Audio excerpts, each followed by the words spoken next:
Umat menjaga imam, imam juga menjaga umat. Itulah saling menggembalakan. Menjaga itu tidak berarti juga kudu dipendeli kita ya gitu ya. Karena kadang-kala ada kan imam juga mengeluh, aku kok jadi rasanya enak banget ya. Tidak menemukan kebahagiaan. Kenapa? Karena umatnya sangat mencintai. Ya maunya kemanapun selalu ditutup, dipendeli, dipentelengi. Iya. Sehingga ketika ada perempuan datang langsung gosipnya kemana-mana. Padahal biungnya dewek, sing teka. Nah, kalau bapak ibu nanti ketemu ibu saya bisa bingung itu. Saya dengan ibu saya selisihnya cuma 20 tahun. Maka saya kalau pulang ke rumah itu, saya tidak berani dolan-dolan kalau biungku. Mbok ono sing ngonangi, kayak siapa ya? Udah biungnya dewek ya siapa? Karena selalu diamati. Saya tidak menyalahkan umat. Kenapa umat sangat mengamati? Karena punya pengalaman-pengalaman yang tidak mengenakan dengan kami para imam. Maka baliklah kita sebagai gembala yang saling menggembalakan satu sama lain ini, kita mulai membangun kepercayaan satu sama lain, saling memiliki niat baik yang dilakukan dengan cara yang baik pula. Sehingga dengan demikian, kita tidak hanya berdoa mohon panggilan, itu wajib didoakan, tapi juga berdoa untuk menjaga panggilan-panggilan yang sudah mulai ditanggapi oleh para calon imam, para imam dan sebagainya itu. Panggilan Tuhan bagi umatnya, di atas bumi kitanya, bagi cintanya, cara kasihnya, sumber semangat bagi kita. Katakan semangat cintanya pada orang yang nampakkan kasihnya. Terpujilah Tuhan Allah yang telah mengutus putranya. Dalam nama Bapa dan Putra dan Roh Kudus. Tuhan bersamamu.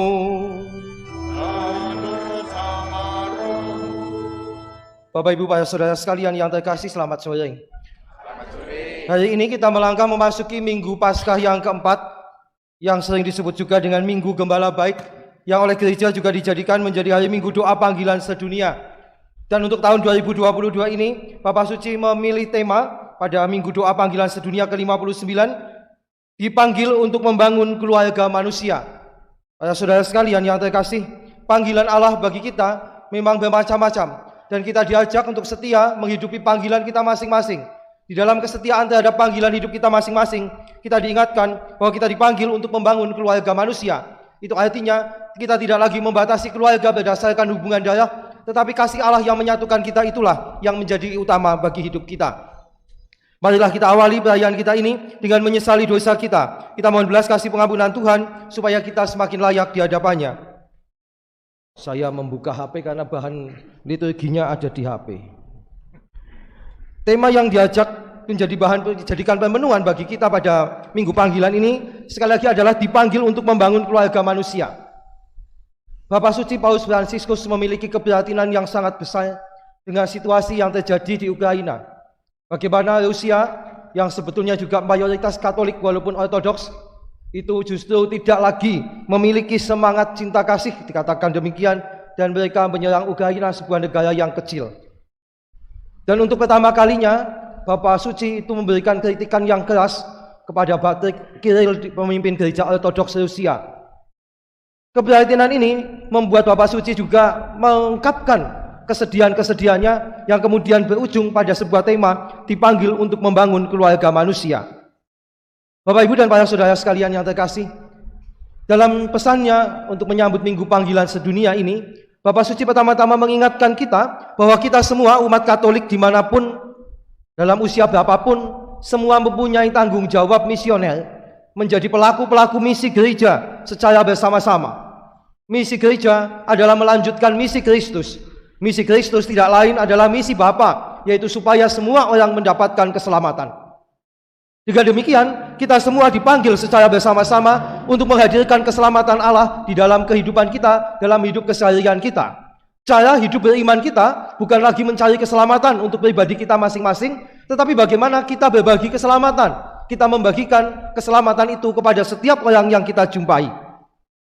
Yang kedua, Bapak Suci mengajak kita untuk menyadari panggilan kita, bahwa kita dipanggil untuk menjadi penjaga satu sama lain, sesama manusia, dan menjadi penjaga bagi keutuhan ciptaan. Bahwa pada masa-masa ini, Bapak Suci mengingatkan, panggilan ini tidak boleh dipahami secara terbatas. Ya, panggilan hanya menjadi imam, suster, bruder saja. tetapi panggilan yang luas, yang melibatkan semua saja. Maka dalam pelayakan pembuka tadi, pelayakan itu dilibatkan anak-anak pia. Di sini ada 2 kardinal, bukan lagi uskup karena merah itu kardinal. Lalu susternya berapa? 1 tok. Oh, yo bantes iki. Karena suster ADM-nya 5 itu lalu diwakili 1. Mulanya nek kepengin yang jadi suster 3 kudune 15 gitu kan. 1:5. Tetapi bukan hanya mereka saja, tetapi juga ditampilkan anak-anak dalam pakaian apa ini? Ini yang pakai apa kuwi? Wulu kuwi endi? Pakaian mana itu? Oh, Papua. Oh, yo dingkai ngisore ketok. Itu pasti Papua yang begitu itu. Lalu sebelahnya pakaian mana itu? Jawa apa Sunda? Oh, Jawa tahu ya. Sebelahnya lagi pakai batikan. Lalu yang sana pakai apa lagi itu? Hah?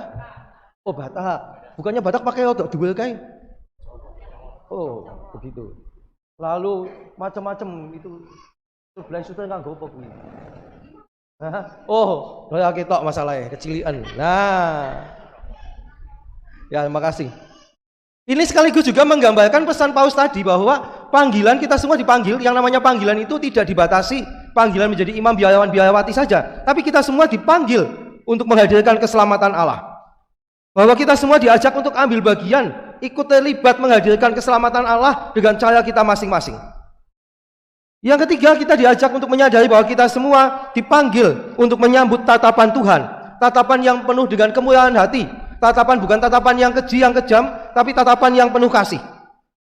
Dan itu semua adalah tanggung jawab kita, bukan hanya para imam suster brothernya saja. Kita semua menghadirkan wajah Tuhan yang penuh kasih di tengah masyarakat kita. Bapak Suci mengingatkan kembali apa yang dia tulis dalam ensikliknya Gaudete et Exsultate, bahwa kita diajak untuk menjadi orang kudus tetangga sebelah. Orang kudus tetangga sebelah itu artinya supaya mereka semua saja yang berjumpa dengan kita melihat kekudusan Allah di dalam diri kita. Jadi kalau ngomong tentang orang kudus, itu bukan santo-santa yang di surga sana tinggi jauh sekali, tetapi bagaimana mereka menemukan orang kudus yang menolong mereka. Katanya kita mohon doa oleh para kudus untuk menolong hidup kita. Bagaimana mereka menemukan para kudus yang menolong hidup mereka dalam diri kita masing-masing. Entah yang menjadi imam, menjadi suster, brother, menjadi awam, bagaimana menghadirkan kekudusan, bantuan bagi orang lain. Bapak Suci juga mengingatkan bahwa kalau kita menyadari sungguh panggilan kita, maka tidak ada alasan bagi kita untuk tinggal diam melihat situasi-situasi yang ada di sekitar kita. Kenapa? Karena kita bukan hanya melihat tatapan Tuhan yang penuh kasih, tetapi ketika kita melihat Tuhan yang menatap kita dengan kasih-Nya yang luar biasa, lalu kita juga diajak untuk menanggapi tatapan kasih Allah itu. Saya selalu mengingatkan, membalas itu tidak mungkin. Kalau membalas mesti seimbang. Kasih Allah begitu luar biasa sehingga tidak mungkin kita membalasnya. Tapi minimal kita bisa menanggapinya. Bagaimana kita menanggapi kasih Allah? Yaitu dengan tidak membiarkan rahmat Allah ini terbuang sia-sia yang ada pada diri kita. Allah itu kan sudah memberikan rahmat yang cukup banyak bagi kita. Maka kita tidak boleh juga mengatakan saya tidak bisa apa-apa, saya tidak punya apa-apa. Itu berarti menghinakan Allah. Ngilang-ngilangke, orang Jawa mengatakan ngilang-ngilangke Gusti Allah. Allah memberikan kepada kita cukup, bahkan lebih dari cukup untuk dibagikan kepada orang lain. Jadi kalau kita sudah menerima rahmat kasih Allah, kita menanggapi dengan membagikan rahmat yang sudah kita terima itu kepada sesama kita. Ya tadi, bekerja sama antara imam, hierarki, biarawan-biarawati dengan seluruh umat, dengan latar belakang yang bermacam-macam itu. Bapak Suci mengingatkan kita itu ada dalam situasi sinode para uskup sedunia. Kemarin ada rapat Zoom mendadak dari keuskupan, supaya Romo diminta ikut Zoom. Lalu ada pengumuman bahwa pada tanggal 31 Mei dan 1 Juni nanti itu akan ada perayaan prasinode di keuskupan. Saya tanya kepada Romo Vikjen, loh jatahin novena Pentakosta piye? Romo Ratman mengatakan ya diakali saja. Misalnya pagi yang Selasa, lalu Rabunya itu yang tanggal 1 Juninya pindah sore lagi. Dan mumet memang. Tapi Romo Ratman mengingatkan, tapi ini adalah tugas kita semua untuk mensukseskan sinode. Sinode artinya berjalan bersama. Siapa yang mesti berjalan bersama? Semua saja anggota gereja, imam, biarawan, biarawati maupun kaum awam, semua berjalan bersama menanggapi tatapan Tuhan. Maka kalau kita mengatakan saya mau menanggapi, bagaimana kita juga menghadirkan diri kita yang dipanggil untuk membangun dunia yang penuh persaudaraan. Kembali tadi, Bapak Suci mengingatkan itu soal krisis di Ukraina dan Rusia itu. Bagaimana kita peduli? Kita tidak bisa mengatakan itu kan tidak ada kaitannya dengan kita. Saudara sekalian yang terkasih, ingat bahwa ini adalah panggilan kemanusiaan kita. Bahwa kita dipanggil sebagai saudara untuk mendukung satu sama lain. Saya kagum dengan Jokowi ketika berkomunikasi dengan Presiden Ukraina. Mereka minta bantuan senjata. Jokowi mengatakan tidak bisa. Indonesia itu non-blok, tapi aktif. Bukan hanya tidak mau membantu senjata, karena kalau kita memberi bantuan senjata, itu sama saja mendukung terjadinya peperangan, bukan perdamaian. Tapi Indonesia juga tidak diam saja melihat itu semua. Kita, bangsa Indonesia diwakili oleh Presiden kita, menyatakan keterpanggilannya untuk membangun dunia persaudaraan. Diminta membantu senjata tidak, tapi kalau bantuan kemanusiaan, obat-obatan dan sebagainya, bangsa Indonesia siap membantu. Inilah tanda bagaimana kita bisa menghadirkan diri kita yang terpanggil untuk membangun komunitas persaudaraan yang tidak lagi dibatasi oleh sekat-sekat keberagaman yang ada di tengah-tengah kita. Nanti sekali lagi ditampilkan dengan sangat indah dengan keberadaan anak-anak tadi. Mereka menampilkan ada yang jadi awam, menjadi imam, menjadi biarawati, semua bersatu menghadirkan kasih persaudaraan. Dan inilah panggilan kita. Maka Bapak Ibu dan para saudara sekalian yang terkasih, ketika pada hari ini kita semua merayakan hari Minggu doa panggilan sedunia, kita diingatkan bahwa memang betul kita punya keprihatinan istimewa berkaitan dengan panggilan menjadi imam, biarawan, biarawati. Ya, tetapi tidak berarti kemudian meninggalkan panggilan-panggilan yang lain. Semuanya harus bekerja sama, mendukung, saling mendukung satu sama lain. Tadi dalam bacaan dikisahkan tentang gembala yang baik. Seorang imam bisa menjadi gembala yang baik itu butuh dukungan umat. Kadangkala, tidak selalu, tapi kadangkala yang terjadi, maksudnya umat mendukung, itu ya baik. Tetapi caranya mungkin tidak pas. Sehingga yang terjadi, bukan seorang imam menjadi gembala yang baik bagi seluruh umat, tapi imam menjadi gembala bagi 1-2 orang, bagi 1-2 keluarga saja. Kalau itu terjadi, maka kacaulah situasi gereja kita ini. Semua butuh digembalakan.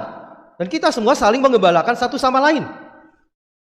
Imam adalah milik umat. Betul, imam itu milik umat. Tetapi tolong, romo-romonya jangan digawa bali karena milikku tak gawa bali ngumah. Kalau itu yang terjadi bukan lagi milik umat, tetapi milik pribadi. Bagaimana bisa menjadi gembala yang baik dalam situasi yang demikian? Sebaliknya, imam-imam kami ini, maaf, jujur saja, minimal kami para imam diosesan, imam Projo Kuskupan Purwokerto, sebagian besar itu berangkat dari keluarga ekonomi menengah ke bawah. Hanya 1-2 keluarga yang kami para imam yang ya katakan menengah ke atas. Saya pernah mencoba menghitung-hitung berapa di antara kami yang keluarganya punya mobil keluarga ketika kami masuk seminari. Hanya ada 2. Yang lain-lain paling banter duwe sepeda motor. Ini sebetulnya keuntungan. Di satu sisi keuntungan karena kami dilatih untuk hidup sederhana. Tetapi juga ada bahayanya. Para imam lalu gampang banget diklepeki nganggo duit abang. Tahu ya duit abang? Ratusan ribu. Romo, kalau Romo mau misa itu peringatan kucing saya mati setahun yang lalu 1 juta Romo. Kalau Romonya mau misa pengetan kucing mati, nanti Romonya tanya, ini kucing yang satu mati, anjingnya kapan peringatan? Nanti itu manuknya kapan mati, peringatannya kapan? Akhirnya terjeblos ke situ. Saya masih ingat ketika saya top di Kebumen ini, ada satu imam yang mengatakan kepada saya, hati-hati, hati-hati. Aja ngasih stolamu didol. Stola itu tanda jabatan imam. Ini. Beliau mengingatkan hati-hati aja ngasih stolamu didol. Aja ngasih stolamu dituku wong. Apa yang mau disampaikan oleh imam senior ini? Dia hanya mengingatkan hati-hati. Imamatmu adalah untuk semua umat. Bukan hanya untuk 1-2 umat yang bisa menyenangkan kamu, yang bisa memuaskan kamu. Maka disitulah saya katakan tadi butuh kerjasama. Umat menjaga imam, imam juga menjaga umat. Itulah saling menggembalakan. Menjaga itu tidak berarti juga kudu dipendeli kita terus gitu ya. Karena kadang-kala ada kan imam juga mengeluh, aku kok jadi romo rasanya enak banget ya. Tidak menemukan kebahagiaan. Kenapa? Karena umatnya sangat mencintai. Romonya kemanapun selalu ditutup, dipendeliki, dipentelengi. Iya. Sehingga ketika ada perempuan datang langsung gosipnya kemana-mana. Padahal biungnya dewek sing teka. Loh, kalau bapak ibu nanti ketemu ibu saya bisa bingung itu. Ada yang bertanya itu kakak saya po. Saya dengan ibu saya selisihnya cuma 20 tahun. Cuma. Iya. Maka saya kalau pulang ke rumah itu, saya tidak berani dolan-dolan kalau biungku. Mbok ono sing ngonangi, "Kae siapa ya?" Kok ada biungnya dewek dia ya siapa? Itu kenapa? Karena selalu diamati. Saya tidak menyalahkan umat. Kenapa umat sangat mengamati? Karena punya pengalaman-pengalaman yang tidak mengenakan dengan kami para imam. Maka baliklah kita sebagai gembala yang saling menggembalakan satu sama lain ini, kita mulai membangun kepercayaan, saling kepercayaan satu sama lain, saling memiliki niat baik yang dilakukan dengan cara yang baik pula. Sehingga dengan demikian kita tidak hanya berdoa mohon panggilan, itu wajib didoakan, tapi juga berdoa untuk menjaga panggilan-panggilan yang sudah mulai ditanggapi oleh para calon imam, para imam dan sebagainya itu. Kebumen sudah 81 tahun ya. Ini umurnya 84, 84 malahan. Yang menjadi imam tercatat itu Sani ya, tinggal Sani. Dulu masih ada Bekti. Kapan nyusul lagi? 84 tahun. Tidak usah malu wong Pekalongan sing 85 bebas dari mung iji. Tapi jangan lalu mengatakan, "Lah Pekalongan bemo yang iji apa maning Kebumen?" Jangan begitu juga. Lalu saya tidak tahu yang jadi saudara ADM ada berapa dari sini? Tidak ada. ADM yang ini bilang tahun. Sudah lama sekali. Belum ada ADM-nya. Padahal banyak yang sekolah di sekolahannya ADM. Iki jane sing ora pas, sing ngendi sing salah, sing ngendi sing keliru ngendi. Apa susternya kurang promosi? Apa anak-anaknya kurang terdorong untuk menanggapi? Ya tidak usah dijawab. Mari kita lakukan saja yang paling nyata. Bagaimana para orang tua pertama-tama memperhatikan perkembangan rohani spiritual anak-anak kita. Yang kedua, memperhatikan perkembangan psikologis anak-anak kita. Dan yang ketiga baru perkembangan pertumbuhan jasmani. Jangan dibalik. Kadang-kala kita kebalik-balik. Jasmaninya terpenuhi tapi psikologisnya tidak, rohaninya juga tidak. Kita itu manusia rohani. Maka bagaimana hidup rohani tertata? Dari hidup rohani tertata lalu hidup psikologisnya juga tertata dan hidup jasmaninya juga terpenuhi. Inilah cara kita menanggapi tatapan Tuhan dengan memberikan apa yang terbaik yang ada pada diri kita masing-masing. Semoga minggu panggilan kali ini membuat kita semakin menyadari bahwa kita bukan hanya menjadi domba, tapi kita semua adalah domba sekaligus gembala satu sama lain. Dan oleh sebab itu punya tanggung jawab yang sama di antara kita, baik itu imam, biarawan, biarawati maupun juga umat awam. Dengan demikian, apa yang menjadi kehendak Allah supaya manusia semuanya selamat akan terwujud hanya kalau semuanya bisa bekerja sama dengan baik. Amin. Marilah mewartakan misteri iman kita. Makan roti ini dan minum dari piala ini.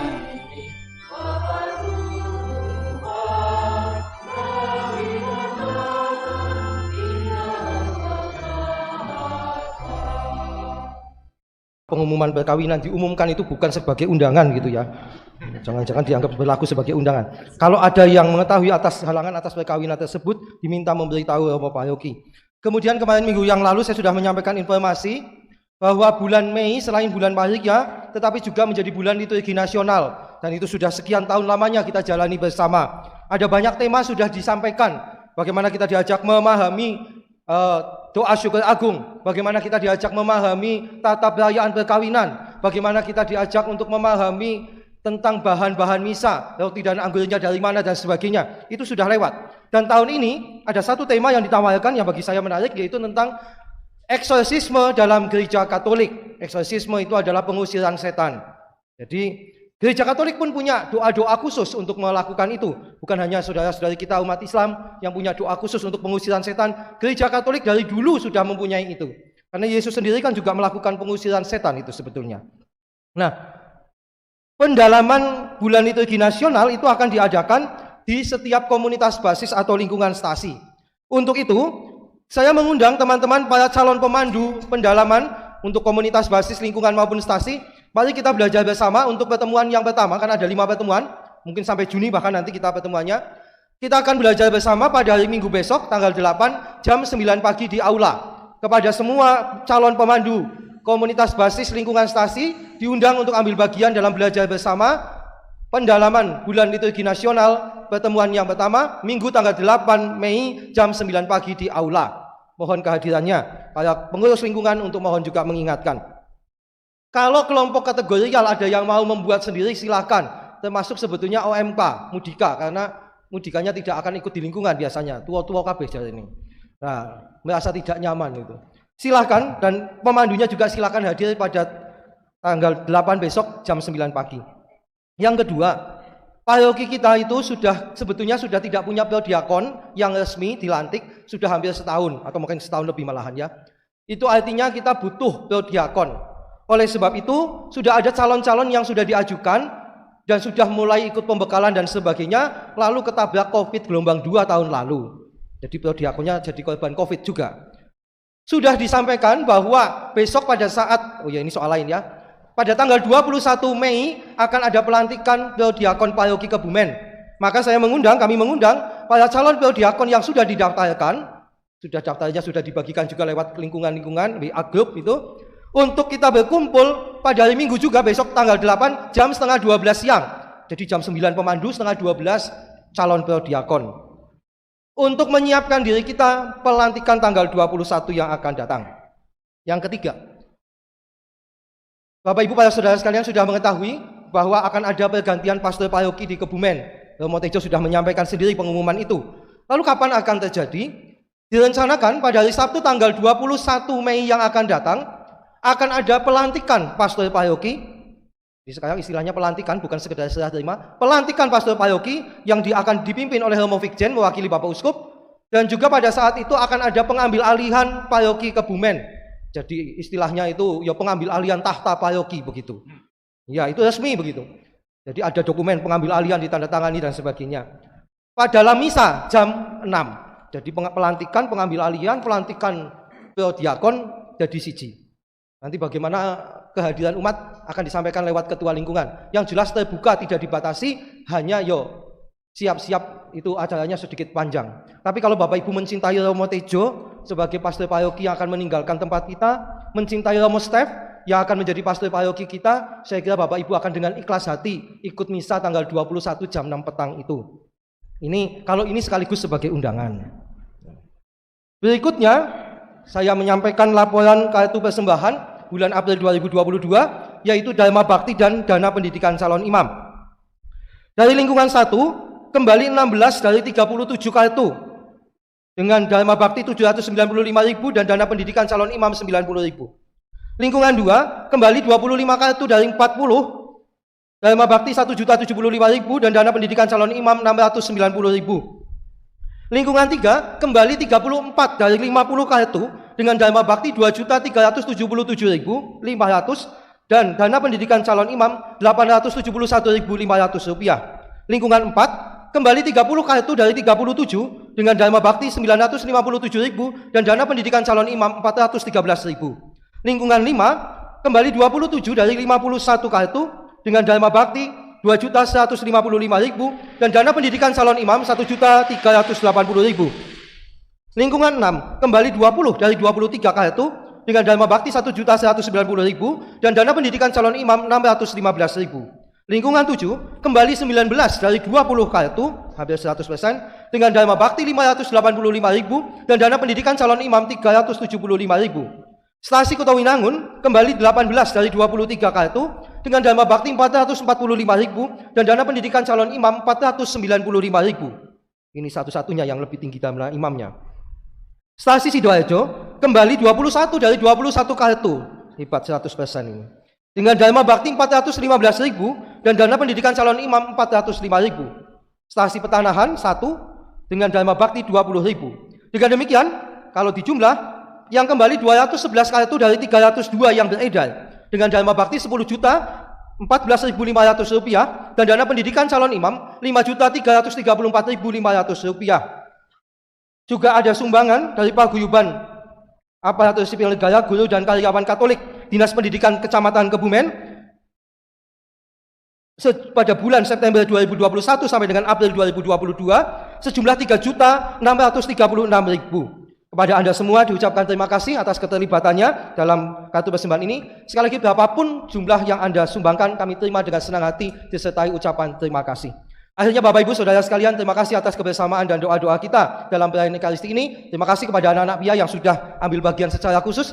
Mari dengan sukacita kita menerima berkat Tuhan untuk menutup perayaan kita ini. Tuhan bersamamu. Allah yang Maha Kuasa senantiasa membimbing, melindungi, memberkati kita, keluarga kita, dan semua yang berkehendak baik. Bapa dan Putra dan Roh Kudus. Saudara sekalian, pergilah, misa sudah selesai.